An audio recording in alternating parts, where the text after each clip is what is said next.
বিসমিল্লাহির রহমানির রহিম। সম্মানিত সুধী, জাতীয় মৎস্য বৈঠক 2026 উপলক্ষে মাননীয় প্রধানমন্ত্রী জনাব তারেক রহমান এমপি মহোদয় ব্রহ্মপুত্র নদে মাছের পুনঃ অবমুক্ত করছেন। সাথে আছেন আমাদের মৎস্য প্রাণী সম্পদ এবং কৃষি মন্ত্রণালয়ের মাননীয় মন্ত্রী জনাব মোহাম্মদ আমিনুর রশিদ।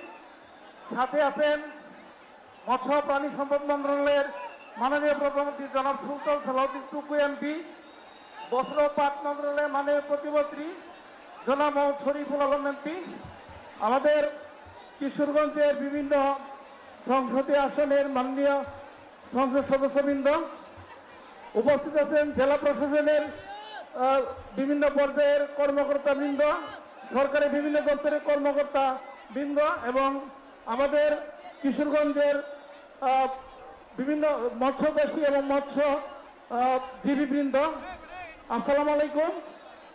আমরা আজকে এই ব্রহ্মপুত্র নদে মাননীয় প্রধানমন্ত্রীর উপস্থিতিতে 400 কেজি রুই জাতীয় মাছের পুনঃ অবমুক্ত করা হবে।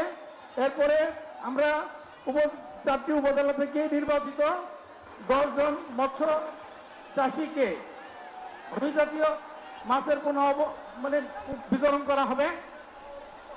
সেক্ষেত্রে আমরা নির্বাচিত মৎস্য চাষীদের অনুরোধ করব, আপনাদের নামের ক্রমিক অনুসারে আপনাদেরকে মঞ্চে আসার জন্য আহ্বান করা হবে। আপনারা আপনাদের নাম ডাকার পর মঞ্চে আসবেন এবং আজকের অনুষ্ঠানের মাননীয় প্রধান অতিথি গণপ্রজাতন্ত্রী বাংলাদেশ সরকারের মাননীয় প্রধানমন্ত্রী জনাব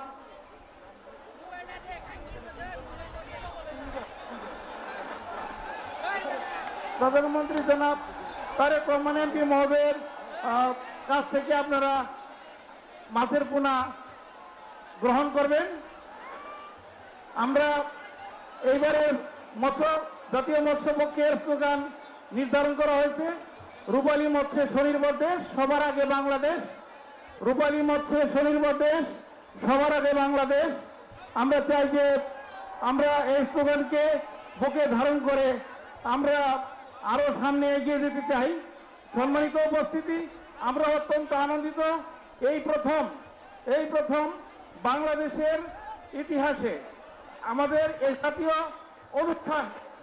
অনুষ্ঠান আমাদের মৎস্য চাষী এবং মৎস্যজীবীদের জন্য যে অনুষ্ঠান আয়োজন করা হয়, এটা প্রথম ঢাকার বাইরে আয়োজন করা হচ্ছে। আমরা অত্যন্ত আনন্দিত এবং গর্বিত। মাননীয়